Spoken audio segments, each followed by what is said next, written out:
The evaluation chamber fell silent as Commander Vextol announced the verdict. You have failed the combat trial, Operative Chen.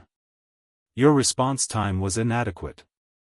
Your strategic positioning was flawed. You are. He stopped mid-sentence. His eyes, which had been glowing with cold authority, became unfocused. His massive frame, easily 3 meters tall, wavered on its legs. Beside him, the other 2 instructors, elite Krell warriors trained in combat for 40 years, swayed in unison. All 3 collapsed simultaneously. Sarah Chen stood in the center of the evaluation chamber, her tactical suit still smoking from the combat simulation. Her human instructors had warned her about this, about the Krell's dependence on a specific neurochemical pathway for motor function. The aliens had shared the information thinking humans would merely understand it academically. They hadn't expected a human to weaponize it. Medical team to the evaluation chamber, Sarah called calmly over comms. Within seconds, Krell medical personnel rushed in, scanners already activated. They found Commander Vextol and his 2 colleagues in a stable but incapacitated state, conscious, but completely paralyzed.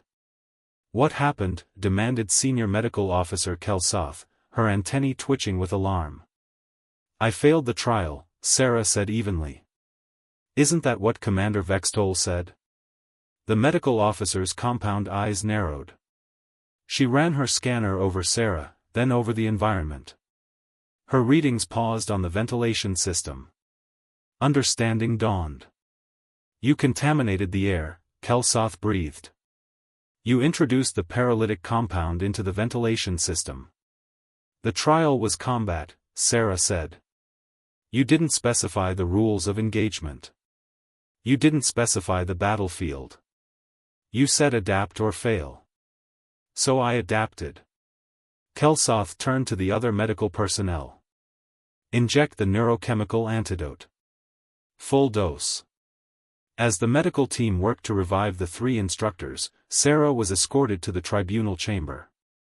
6 senior Krell commanders sat in judgment, their chitinous bodies gleaming under the harsh lights. You violated protocol, the tribunal leader, Commander THS, announced. You used prohibited weapons. You endangered 3 senior officers. You have committed a crime against the Galactic Alliance. I was told to pass the combat trial, Sarah said. No rules were specified. No weapons were prohibited. I was told that in combat, survival is the only metric that matters. You were told to engage in physical combat. THS roared. No, Sarah corrected. I was told to pass the trial. Combat, as defined by Krell military doctrine, is engagement between opposing forces to achieve strategic objectives. I engaged. I neutralized the opposing forces. I achieved the objective of incapacitating the instructors without lethal force. By your own definition, I won. One of the other commanders, a smaller blue-scaled individual named Kexlar, made a sound that might have been laughter. The human is correct. She violated the spirit of the evaluation, THS insisted. But not the letter, Kexlar countered. This is precisely why we recruit humans. You adapt beyond our paradigms. You see solutions we cannot envision.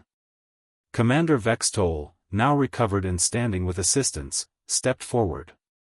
The human did something remarkable. She identified a critical vulnerability in our species' physiology. She weaponized information we thought was merely academic. She executed a strike that required understanding of Krell neurology, human biochemistry, and the intersection of both. He turned to Sarah. How did you know about our neurochemical dependencies? Your scientists published a paper on it 17 months ago, Sarah said. They were explaining why Krell soldiers needed specific dietary supplements. I cross-referenced it with human biochemistry databases. We have compounds that produce similar effects. I synthesized a variant compatible with your biology. In how long? Kexlar asked. 2 weeks, Sarah said. After you assigned me to the trial, I had 2 weeks to prepare. I spent the time studying, not just your combat tactics, but your vulnerabilities.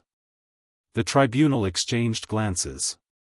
Finally, THS spoke. You passed the combat trial. You are cleared for Special Operations designation. As Sarah was escorted from the chamber, she heard Kexlar's voice behind her, mark this in the records. The human operative successfully incapacitated 3 elite Krell warriors without a single projectile weapon or hand-to-hand engagement. This is what humans bring to the Alliance, not just strength, but the willingness to see the world differently. Later, in the barracks, Sarah's human commanding officer, Captain Morrison, shook his head with a grin. You paralyzed 3 Krell commanders during a combat trial. They said I failed, Sarah shrugged. I disagreed with their assessment. That's the most human thing I've ever heard, Morrison laughed. And somewhere in the Krell medical bay, the 3 commanders were still trying to explain how a human had turned their own biology into a weapon.